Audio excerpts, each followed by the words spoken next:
அன்புக்குரிய மாணவ செல்வங்கள் அனைவருக்கும் இனிதான வணக்கங்கள். இக்காணொளியிலே தரமைந்து மாணவர்களுக்கு மன்னர் வலய கல்வி அலுவலகத்தால் நடாத்தப்பட்ட மாதிரி பரீட்சையினுடைய வினாப்பத்திரம் ஒன்றின் 15 20 26 வரையான வினாக்களுக்கான விளக்கங்களை பார்க்க இருக்கின்றோம். அந்த வகையிலே முதலாவது வினாவை அவதானித்துக் கொள்ளுங்கள்.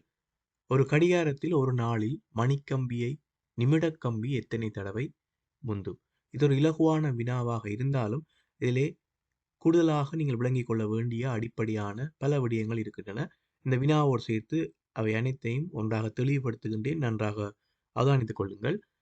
ஒரு கடிகாரத்திலே மணித்தியாலமுள்ளும் நிமிடமுள்ளும் ஒன்றின் மீது ஒன்று அமையக்கூடிய சந்தர்ப்பங்கள் தொடர்பாக தெளிவான விளக்கம் இருந்தால் இதற்கான சரியான விடையை உங்களால் இனங்காணக்கூடியதாக இருக்கும். அந்த வகையிலே ஒரு நாள் என்பது 24 மணித்தியாலங்களை கொண்டது. ஒரு நாள் ஆரம்பிக்கின்ற நேரம் நள்ளிரவு 12 மணியாக இருக்கும். நள்ளிரவு 12 மணிதான் ஒரு நாளினுடைய முதலாவது தொடக்க நேரமாக இருக்கும். அந்த நேரத்தின் போதே மணித்தியாலமுள்ளும் நிமிடமுள்ளும் ஒன்றின் மீது ஒன்று அமைந்தே காணப்படும். எனவே அதுவே முதலாவது சந்தர்ப்பமாக இருக்கும். 12 மணி காண்பித்ததும் அதிலிருந்து அடுத்த வினாடிகளிலே மணிக்கம்பியை நிமிடமுள் கடந்து செல்லும், அதாவது முந்தி செல்லும். ஆகவே முதலாவது நேரமாக நள்ளிரவு 12 மணி காணப்படுகின்றது. அதிலிருந்து ஒவ்வொரு மணித்தியாலங்களாக நான் இங்கே காண்பிப்பதை நன்றாக அவதானித்துக் கொள்ளுங்கள்.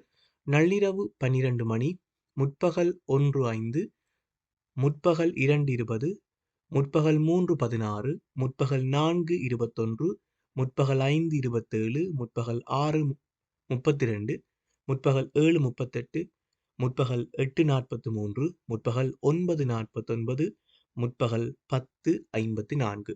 இதிலே நான் காண்பித்திருக்கக்கூடிய இந்த 11 தடவைகளும் நண்பகல் 12 மணிக்கு முன்னராக ஒரு நாளிலே மணித்தியாலமுள் மீது நிமிடமுள் ஒன்றாக சேர்ந்து காணக்கூடிய சந்தர்ப்பங்களாக இவை காணப்படுகின்றன. இந்த 11 சந்தர்ப்பங்கள். இதிலே நீங்கள் கவனிக்க வேண்டிய மிக முக்கியமான விடயம், நண்பகல் 12 மணி வரைக்கும் இந்த 11 சந்தர்ப்பங்கள் காணப்படுகின்றன. இதிலே ஒவ்வொரு மணித்தியாலங்களின் போதும் ஏதோ ஒரு சந்தர்ப்பத்திலே மணித்தியாலமுள் நிமிடமுள்ளின் மீது அமையக்கூடிய சந்தர்ப்பங்கள் இங்கே காணப்படுகின்றது. ஆனால் 10:54க்கு பின்னர், முற்பகல் 10:54க்கு பின்னர் நண்பகல் 12 மணி ஆகும் வரையில் எந்த ஒரு சந்தர்ப்பத்திலும், அதாவது 11:59 வரையில் மணித்தியாலமுள்ளும் நிமிடமுள்ளும் ஒன்றின் மீது ஒன்று அமையாது. அதாவது மணித்தியாலமுள்ளை நிமிடமுள் கடந்து செல்வதற்கான, முந்தி செல்வதற்கான எந்த ஒரு வாய்ப்பும் அங்கே கிடையாது. அதனை ஞாபகத்திலே வைத்துக் கொள்ளும். ஆகவே முற்பகல் 10:54ற்கு பின்னர் நண்பகல் 12 மணிக்குத்தான் மீண்டும் இரண்டு முட்களும் ஒன்றாக சந்திக்கும். ஆகவே அந்த சந்தர்ப்பத்திலும் மணிக்கம்பியை நிமிடமுள் கடந்துதான் செல்லும். அதன் பின்னர் நான் ஏற்கனவே குறிப்பிட்ட முற்பகல் வேளைக்கு குறிப்பிட்ட அத்தனை சந்தர்ப்பங்களிலும் பிற்பகல் வேளையிலும் மணித்தியாலமுள் மீது நிமிடமுள் காணப்படும். அதனை கடந்து செல்லும், முந்தி செல்லக்கூடிய சந்தர்ப்பங்கள் இருக்கின்றன. ஆகவே இந்த இடத்துல நீங்கள் கவனிக்க வேண்டிய மிக முக்கியமான விடயம், நள்ளிரவு 12 மணிக்கு ஆரம்பிக்கின்ற இந்த விடயம் பிற்பகல் 10:54 வரை, பிற்பகல் 10:54 வரை மணித்தியாலமுள்ளும் நிமிடமுள்ளும் கடக்கக்கூடிய சந்தர்ப்பங்களை நான் இங்கே வழங்கி இருக்கின்றேன். இதன் பின்னர் பிற்பகல் 10:54க்கு பின்னராக மணித்தியாலமுள்ளும் நிமிடமுள்ளும் மீண்டும் நள்ளிரவு 12 மணிக்குத்தான் ஒன்று சேரும். மீண்டும் நள்ளிரவு 12 மணிக்குத்தான் ஒன்றின் மீது ஒன்று அமையக்கூடியதாக இருக்கும். ஆகவே அதன் பின்னர் தான் அடுத்த சந்தர்ப்பம் வரப்போகின்றது. ஆகவே அங்கே வரக்கூடிய நள்ளிரவு 12 மணி அடுத்த நாளுக்குரிய நேரமாக இருக்கும். இந்த ஒரே நாளிலே உள்ளடங்குகின்ற நேரமாக அது அமையாது. அதனை நன்றாக நினைவில் வைத்துக் கொள்ளுங்கள். ஏனெனில் ஒரே நாளில் நள்ளிரவு 12 மணி, நண்பகல் 12 மணி, மீண்டும் நள்ளிரவு 12 மணி என கால வேளைகள் அமைய முடியாது. ஆகவே ஒரு நாளில் 2 தடவைகள் தான் 12 மணி எங்களுக்கு கிடைக்கப் போகிறது ஒரு நாளுக்குரியதாக. எனவே மொத்தமாக இங்கே இருக்கக்கூடிய சந்தர்ப்பங்களை பார்ப்பீர்களாக இருந்தால் ஒரே நாளிலே 22 தடவைகள், ஒரு நாளிலே 22 தடவைகள் தான் மணிக்கம்பியை நிமிடக்கம்பி முந்தி செல்லக்கூடிய தடவைகளாக காணப்படுகின்றன. எனவே இந்த வினாவிற்கான விடையாக 22 தடவைகள் அமையும். அடுத்த வினாவை பாருங்கள். பின்வரும் சொற்களை ஒழுங்குபடுத்தும் போது நடுவில் வரும் சொல் ஒழுங்குமுறையாக இந்த சொற்களை ஒழுங்கமைப்பிலே ஒழுங்குபடுத்துகின்ற போது மொட்டு, பூ, பிஞ்சு, காய், பழம் என்கின்றவாறு அமையும். ஆகவே நடுவிலே வரக்கூடிய சொல்லாக பிஞ்சு அமையும். 17வது வினா. இவ்வுருவை அம்புக்குறி காட்டும் வழியை பார்க்கும்போது தென்படும் உருவை தெரிவு செய்க. அம்புக்குறி காட்டுகின்ற ஒழுங்குக்கேற்ப நாங்கள் பார்க்கின்ற போது தரப்பட்ட 3 விடைகளையும் பாருங்கள். ஏதாவது ஒரு விடயம் நீங்கள் இலகுவாக விடையை இனங்காணக்கூடியவாறு அங்கே காணப்படும். நான் இதிலே ஒரு விடயத்தை எடுத்துக்கொள்கின்றேன். நான் சிவப்பு நிற நீள்வட்டமாக காட்டியிருக்கக்கூடிய அந்த பகுதியாவதா நீங்கள் அந்த பகுதி தரப்பட்ட 3 விடைகளிலும் எவ்வாறு காணப்படுகின்றது, அந்த பகுதி 3 விடைகளிலுமே எவ்வாறு காணப்படுகின்றது என்பதை அவதானித்துக் கொள்ளுங்கள்.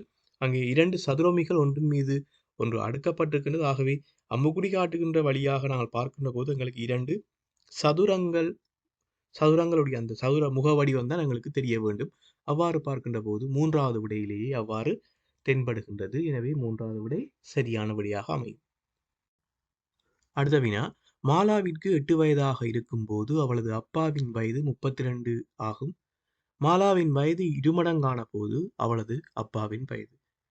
ஆகவே வினாவை பார்ப்போம். 8 வயதாக இருக்கின்ற போது மாலாவுக்கு 8 வயதாக இருக்கின்ற போது அவருடைய அப்பாவின் வயது 32, மாலாவின் வயது இருமடங்கான போது. எனவே 8ஐ 2ஆல் பெருக்கின்ற போது 16 வயது.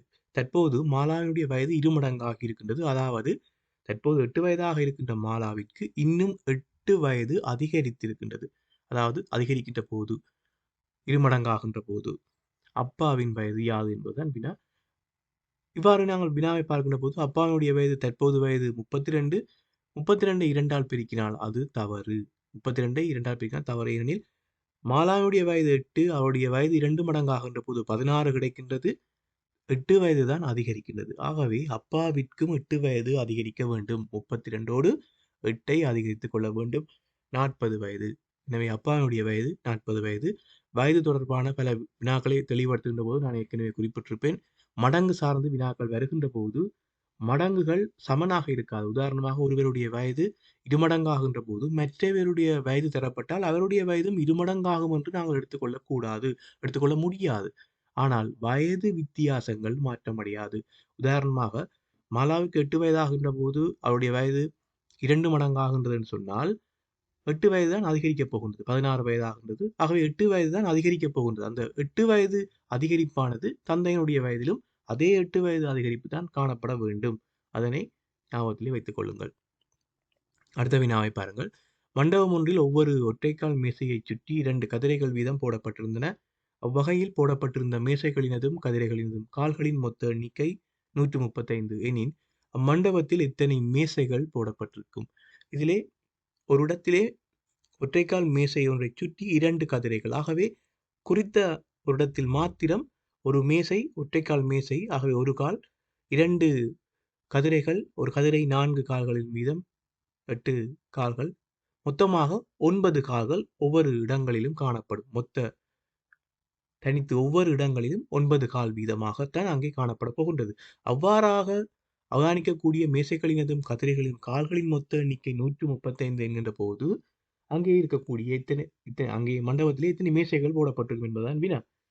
எனவே 135ஐ நீங்கள் 9ஆலே வகுத்தால் அங்கே எத்தனை இடங்களில் ஒரு மேசையைச் சுற்றி கதிரைகள் போடப்பட்டிருக்கின்றன என்பது எங்களுக்கு கிடைக்கும். 15 இடங்களிலே அங்கே போடப்பட்டிருக்கின்றன.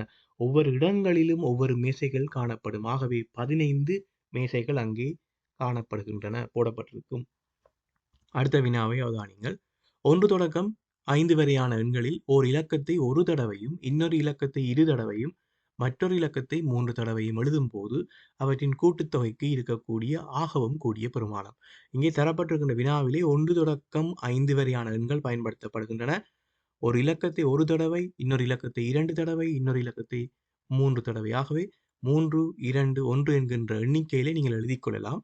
இந்த அறிவுறுத்தலை பின்பற்றி எழுதுகின்ற போது உங்களால் பெறக்கூடிய ஆகவும் கூடிய பெருமானம் என்ன என்பதுதான் வினா. எனவே இந்த இடத்திலே எங்களுக்கு ஆகவும் கூடிய பெருமானம் தேவை. ஆகவே எழுதக்கூடிய அதிக தடவை மிகப்பெரிய பெருமான இலக்கத்தை இட வேண்டும். அதாவது 1 லிருந்து 5 வரையான இலக்கங்களை பார்க்கின்ற போது 5 தான் மிகப்பெரிய பெருமானமுடைய இலக்கமாக இருக்கின்றது. ஆகவே 5னை நான் 3 தடவை எழுதிக் கொள்கின்றேன். அதற்கு அடுத்ததாக 4னை 2 தடவை எழுதக்கூடியதாக இருக்கும். 3னை 1 தடவை எழுதக்கூடியதாக இருக்கும். எனவே இவற்றினுடைய பெருமானங்களை கூட்டுகின்ற போது எங்களுக்கு ஆகவும் கூடிய பெருமானம் எங்களுக்கு கிடைக்கும். ஆகவே இந்த வினாவிலே நீங்கள் கவனித்துக் கொள்ள வேண்டிய விடயம், ஆகவும் கூடிய பெருமானம் நீங்கள் பெற்றுக்கொள்ள வேண்டுமாக இருந்தால் ஆகக்கூடிய தடவைகளை மிகப்பெரிய பெருமானத்துக்கு இட வேண்டும். அதனை கவனித்தால் சரியானபடி உங்களால் பெற்றுக்கொள்ளக்கூடியதாக இருக்கும். அடுத்த வினா, 4 பிள்ளைகளின் வயதுகளின் சராசரி 14 வருடங்களாகும். இவர்களுடன் மேலும் ஒரு பிள்ளை சேர்ந்தபோது அவர்களுடைய வயதுகளின் சராசரி 15 வருடங்கள் எனின் புதிதாக சேர்ந்த பிள்ளையின் வயது யாது? 4 பிள்ளைகளுடைய வயதுகளுடைய சராசரி 14. ஆகவே 14ஐ நாங்கள் 4ஆல் பெருக்கின்ற போது அந்த 4 பிள்ளைகளுடைய வயதுகளின் மொத்த எண்ணிக்கை எங்களுக்கு கிடைக்கும். அவர்களுடைய 4 பிள்ளைகளுடைய மொத்த வயதுகளுடைய பெருமானம் கிடைக்கும். ஆகவே 4 பேருடைய வயதுகளின் கூட்டுத்தொகை 56ஆக இருக்கும். அதே நேரம் இன்னொரு பிள்ளை, புதிதாக ஒரு பிள்ளை சேர்க்கின்ற போது அங்கே 5 பிள்ளைகள் ஆகின்றனர். 5 பிள்ளைகளுடைய சராசரி 15 வருடங்கள். ஆகவே 15ஐ 5ஆல் பெருக்கிக் கொள்ள வேண்டும், 75. தற்போது மேலதிகமாக அந்த இணைந்த நபருடைய வயதினை நாங்கள் பார்க்க வேண்டுமாக இருந்தால் 75லிருந்து 56ஐ கழிக்கின்ற போது நேரடியாக புதிதாக இணைந்த பிள்ளையினுடைய வயதை பார்க்கக்கூடியதாக இருக்கும். இது ஏற்கனவே சராசரி தொடர்பாக நான் பல வினாக்களை தெளிவுபடுத்தி இருக்கின்றேன். எனவேதான் சுருக்கமாக இங்கே குறிப்பிட்டிருக்கின்றேன். அடுத்த வினாவை அவதானியுங்கள். 2 கூம்பகங்களை ஒன்றன் மீது ஒன்று பொருத்தி பின்வரும் உருவ ஆக்கப்பட்டுள்ளது. இவ்வுருவில் உள்ள மேற்பரப்புகளுடைய மொத்த எண்ணிக்கை. மேற்பரப்பு என்பது இங்கே முகம் என்கின்ற கருத்திலே நாங்கள் பார்க்க வேண்டும். 2 கும்பங்களும் ஒன்று சேர்க்கின்ற போது ஒட்டப்படுகின்ற அந்த 2 முகங்களும் உட்பக்கமாக காணப்படும். ஆகவே அவை மேற்பரப்புகளுடைய எண்ணிக்கையிலே உள்ளடங்க மாட்டாது. ஆகவே 2 கும்பக வடிவங்களையும் அவதானியுங்கள். மேலே 4 முகங்களும் 4 மேற்பரப்புகளும், கீழே 4 மேற்பரப்புகளுமாக மொத்தமாக 8 மேற்பரப்புகள் இந்த உருவிலே பார்க்கக்கூடியதாக இருக்கும். இங்கே ஒட்டப்பட்ட அந்த 2 முகங்களையும் நாங்கள் சேர்த்துக்கொள்ள கூடாது. அடுத்த வினா, இவ்வுருவை மடித்து ஆக்குவதன் மூலம் புறப்படும் உரு யாது? தரப்பட்ட உருவை கவனிங்கள், விரித்த வடிவத்தை கவனிங்கள். இதனுடைய எதிர்ப்பக்க ஒழுங்குகள், அதாவது ஒவ்வொரு இலக்கங்களுக்கும் எதிராக அமையக்கூடிய இலக்க ஒழுங்கை பார்த்துத்தான் நாங்கள் இந்த விடையை தெரிவு செய்ய போகிறோம். அந்த வகையிலே ஒவ்வொரு இலக்கங்களுடைய எதிரிலக்கங்களை பார்ப்போம். 5னுடைய எதிரிலக்கமாக எதிர்முகத்திலே அமையக்கூடிய இலக்கமாக 3 காணப்படும். 1னுடைய எதிர்முக இலக்கமாக 4 காணப்படும். 2னுடைய எதிர்முக இலக்கமாக 6 காணப்படும். இந்த ஒழுங்கை நாங்கள் இங்கே பார்ப்போம். முதலாவது விடையிலே 5ம் 3ம் அயற்பக்கங்களாக காணப்படுகிறது. 5ம் 3ம் அயற்பக்க இலக்கங்களாக காணப்படுகின்றது. ஆனால் தரப்பட்ட விரித்த வடிவத்திலே 5ம் 3ம் எதிர்ப்பக்க இலக்கங்கள். எனவே முதலாவது விடை தவறு. இரண்டாவது விடையிலே 1, 4 இந்த 2 இலக்கங்களும் அயற்பக்கங்களிலே அமைந்திருக்கின்றது. ஆனால் தரப்பட்ட விரித்த வடிவத்திலே 1ம் 4ம் எதிர்முக இலக்கங்களாக காணப்படுகின்றது. எனவே இரண்டாவது விடையும் தவறு. ஆகவே மூன்றாவது விடை மிகச்சரியான விடையாக அமையும். இவ்வாறான வினாக்கள் வருகின்ற போது நீங்கள் எதிர்முக இலக்கங்களுடைய ஒழுங்குகளை அவதானித்து விடைகளை தெரிவு செய்வது இலகுவாக இருக்கும். 25வது வினாவை அவதானியுங்கள். ரவி ஒரு தோட்டத்தில் இருந்து மாம்பழங்களை பறித்து 2 பெட்டிகளில் அடுக்கினான். ஒரு பெட்டியில் உள்ள மாம்பழங்களின் எண்ணிக்கை 50 ஆகும். அவன் அவ்விரு பெட்டிகளை கொண்டு செல்லும்போது 50 காவல் நிலையங்களுக்கும் பெட்டியொன்றிற்கு ஒரு மாம்பழங்கள் வீதம் வழங்க வேண்டும். இதற்கேற்ப 50 காவல் நிலையங்களுக்கும் பழங்களை வழங்கிய பின் அவனிடம் எஞ்சியிருக்கும் பழங்களின் எண்ணிக்கை யாது? இந்த இடத்திலே தரப்பட்ட வினாவிலே இருக்கக்கூடிய பிரதானமான விடயங்களை அவதானியுங்கள். 2 பெட்டிகள், ஒவ்வொரு பெட்டிகளிலும் 50 மாம்பழங்கள் வைக்கப்பட்டுள்ளன. ஆகவே மொத்தமாக அவரிடம் 100 மாம்பழங்கள் இருக்கின்றன. அதே நேரம் 50 காவல் நிலையங்கள் ஒவ்வொரு பெட்டியிலிருந்தும் ஒவ்வொரு பழம் வீதம் எடுத்து ஒவ்வொரு காவல் நிலையங்களுக்கு கொடுக்க வேண்டும். இறுதியாக அவரிடம் எஞ்சியிருக்கக்கூடிய பழங்களின் எண்ணிக்கை என்ன என்பதுதான் வினா. அந்த வகையிலே ஒரு காவல் நிலையத்துக்கு ஒரு பெட்டிக்கு ஒரு பழம் என்று சொன்னால் ஒவ்வொரு காவல் நிலையங்களிலும் அவர் 2 பழங்களை கொடுத்து கொண்டு செல்வார். அதாவது 2 பெட்டியில் 50 பழங்கள் வைத்திருக்கின்றார். ஆகவே ஒவ்வொரு பெட்டியிலிருந்தும் ஒவ்வொரு பழங்களாக வழங்கிக் கொள்வார். இதே நேரம் வழங்குகின்ற போது அவர் தன்னிடம் பழங்கள் எஞ்சக்கூடிய வகையிலே நுணுக்கமாக வழங்கிக் கொண்டிருப்பார். அதனை கவனித்துக் கொள்ள வேண்டும். ஏனெனில் முழுமையாக அனைத்து பழங்களையும் கொடுத்துவிட்டு செல்ல மாட்டார்.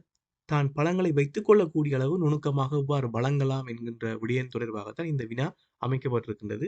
அந்த வகையிலே முதல் 25 காவல் நிலையங்களையும் எடுத்துக்கொண்டால், முதல் 25 காவல் நிலையங்களுக்கும் 2 பெட்டிகளிலும் இருந்து 25, 25 என்கின்ற எண்ணிக்கையிலே 50 பழங்களை மொத்தமாக கொடுத்திருப்பார். அதாவது ஒவ்வொரு ஒரு பெட்டியிலிருந்து ஒரு பழம் வீதம் கொடுக்க வேண்டும். முதல் 25 காவல் நிலையங்களுக்கும் 25 பழங்களை ஒரு பெட்டியிலிருந்தும், மற்றைய பெட்டியிலிருந்து 25 பழங்களுமாக வழங்கியிருப்பார். தற்போது அவரிடம் மொத்தமாக 50 பழங்கள் இருக்கின்றன. ஆனால் ஒரு பெட்டியில் 25 பழமும், மற்றைய பெட்டியில் 25 பழமும் இருக்கின்றது. இவ்வாறாக அவர் கொண்டு செல்வாராக இருந்தால் அனைத்து பழங்களையுமே காவல் நிலையங்களுக்கு வழங்கி இறுதியாக எந்த ஒரு பழமும் இல்லாமல் செல்ல வேண்டியிருக்கும். ஆனால் அவர் புத்திசாலித்தனமாக என்ன செய்வார்ன்னு சொன்னால், 2 பழங்களையும் 2 பெட்டிகளிலும் இருக்கக்கூடிய பழங்களையும் ஒரு பெட்டியிலே இடலாம். ஏனெனில் ஒரு பெட்டியிலே 25 பழங்கள், மற்றைய பெட்டியிலே 25 பழங்கள். ஆகவே 2 பெட்டியிலும் இருக்கக்கூடிய அந்த பழங்களை ஒன்று சேர்த்தால் ஒரு பெட்டியிலே தற்போது 50 பழங்கள் இருக்கின்றன. தற்போது ஒரு பெட்டியில் 50 பழங்கள் இருக்கின்றன. இதன் பின்னர் இனி வரக்கூடிய ஏனைய 25 காவல் நிலையங்களுக்கும் தலா ஒரு பழம் வீதம்தான் அவர் கொடுக்க வேண்டி வரும். ஏனெனில் தற்போது 2 பெட்டிகளில் பழங்கள் இல்லை. ஒரே ஒரு பெட்டியில் மாத்திரமே பழங்கள் உள்ளன. ஆகவே ஏனைய 25 காவல் நிலையங்களுக்கும் 25 பழங்களை கொடுப்பார். இறுதியாக அவரிடம் 25 பழங்கள் எஞ்சி காணப்படும். அடுத்த வினாவை அவதானியுங்கள். வகுப்பில் உள்ள ஆண் பிள்ளைகளும் பெண் பிள்ளைகளும் மாறி மாறி இருக்கும் விதத்தில் வரிசையாக இருந்தனர். வரிசையின் முதலில் ஓர் ஆண் பிள்ளை இருந்தார். எனினும் வரிசையின் இறுதியில் 4 பெண் பிள்ளைகள் இருக்க நேர்ந்தது. வரிசையில் இருந்த மொத்த பிள்ளைகளின் எண்ணிக்கை 45 எனின் அங்கு இருந்த ஆண் பிள்ளைகள் எத்தனை? வரிசையோடு தொடர்புடைய ஒரு கடந்த கால வினா வடிவம். இந்த வினாவிலே தரப்பட்டிருக்கக்கூடிய பிரதானமான விடயங்களை பாருங்கள். வரிசையாக பிள்ளைகள் இருக்கின்றார்கள். அதே நேரம் ஒரு ஒழுங்குமுறையிலே இருக்கின்றார்கள். ஆண் பெண் ஆண் பெண் என்கின்ற ஒழுங்குமுறை. ஏனெனில் முதலாவதாக ஆண் பிள்ளை இருக்கின்றார். அதன் பின்னர் மாறி மாறி இருக்கின்றார்கள் சொன்னால் ஆண் பெண் ஆண் பெண் ஆண் பெண் என்கின்ற ஒரு ஒழுங்குமுறையிலே பிள்ளைகள் இருக்கப் போகின்றார்கள். அதே நேரம் மொத்தமாக 45 பிள்ளைகள் இருக்கின்றார்கள். இறுதியில் 4 பெண் பிள்ளைகள் இருக்க நேர்ந்தது. ஆகவே இந்த கூற்று உங்களுக்கு ஒரு விடயத்தை தெளிவுபடுத்தி இருக்கும். அந்த வகுப்பிலே ஆண் பிள்ளைகளும் பெண் பிள்ளைகளும் சமமாக காணப்படவில்லை. ஆண்களை விட பெண்கள் அதிகமாக இருக்கின்றார்கள். சமமாக இருந்திருந்தால் இந்த ஒழுங்குமுறை சரியாக முடிவடைந்திருக்கும். ஆனால் இறுதியாக 4 பெண் பிள்ளைகள் என்கின்ற போது அங்கே சமமாக ஆண் பிள்ளைகளும் பெண் பிள்ளைகளும் சமமாக இல்லை என்பதை விளங்கிக் கொள்ள வேண்டும். ஆகவே இவ்வாறு இந்த ஒழுங்குமுறை செயல்கின்ற போது இறுதியாக இருக்கக்கூடிய அந்த ஆண் பிள்ளை நன்றாக விளங்கிக் கொள்ளுங்கள். இறுதியாக அந்த இருக்கக்கூடிய ஆண் பிள்ளை, அதன் பின்னர் அடுத்ததாக ஒரு பெண் பிள்ளை இருப்பார். அதனைத் தொடர்ந்து மேலும் 3 பெண் பிள்ளைகள் இருப்பார்கள். ஆகவே இதைத்தான் வினாவிலே குறிப்பிட்டிருக்கின்றார்கள். இறுதியாக 4 பெண் பிள்ளைகள். அந்த 4 பெண் பிள்ளைகளிலே முதலாவதாக இருப்பவர் ஆண் பிள்ளைக்கு அடுத்ததாக, அதாவது இறுதியாக இருக்கின்ற ஆண் பிள்ளைக்கு அடுத்ததாக இருப்பார். எனவே தற்போது மீதியாக மேலதிகமாக இருக்கின்ற அந்த 3 பெண் பிள்ளைகளையும் மொத்த எண்ணிக்கையில் கழித்துக் கொள்ள வேண்டும். இலகுவாக ஆண் பிள்ளைகளுடைய எண்ணிக்கையை பார்ப்பதற்கு 45 மேலதிகமாக இந்த ஒழுங்குமுறையிலே உட்படாமல் மேலதிகமாக இருக்கின்ற அந்த 3 பெண் பிள்ளைகளையும் கழித்துக் கொள்ள வேண்டும். அவ்வாறு கழிக்கின்ற போது 42. தற்போது பாருங்கள், ஆண் பெண் என்கின்ற ஒழுங்குமுறையிலே 42 பிள்ளைகள் இருக்கின்றார்கள். மேலதிகமாக இருந்த அந்த 3 பிள்ளைகளையும் கழித்திருக்கின்றேன். 42 என்கின்ற அந்த எண்ணிக்கையானது ஆண் பெண் என்கின்ற ஒழுங்குமுறையிலே சரியாக இருக்கின்றது. இந்த 42ஐ நீங்கள் 2ஆல் வகுத்து விட்டால் போதுமாக இருக்கும். அங்கே இருக்கக்கூடிய ஆண் பிள்ளைகளுடைய எண்ணிக்கையை பார்ப்பதற்கு. அதே நேரம் பெண் பிள்ளைகளை நீங்கள் பார்க்க வேண்டுமாக இருந்தால் 21ஓடு மேலதிகமாக இருக்கின்ற அந்த 3 பெண் பிள்ளைகளையும் கூட்டினால் 24 பெண் பிள்ளைகள் அங்கே இருக்கின்றார்கள் அந்த வகுப்பிலே. ஆகவே மொத்தமாக அந்த வகுப்பை பார்க்கின்ற போது ஆண் பிள்ளைகள் 21 பிள்ளைகளும், பெண் பிள்ளைகள் 24 பெண் பிள்ளைகளும் அங்கே இருக்கின்றார்கள். ஆகவே அன்புக்குரிய மாணவ செல்வங்களே, இந்த காணொளியிலே 15வது வினாவிலிருந்து 26வது வினா வரைக்குமான வினாக்களுக்கான விளக்கங்களை வழங்கியிருக்கின்றேன். இதிலே வழங்கியிருக்கக்கூடிய குறிப்பிட்ட நுட்பங்களை நன்றாக நினைவிலே வைத்துக் கொள்ளுங்கள். அவற்றை மீண்டும் செய்து பாருங்கள். அப்போதுதான் உங்களுக்கு அது கூடியளவு பயிற்சியாக இருக்கும். மீண்டும் அடுத்த காணொளியிலே ஏனைய மீதி வினாக்களுக்கான விளக்கங்களை வழங்குகின்றேன். நன்றி.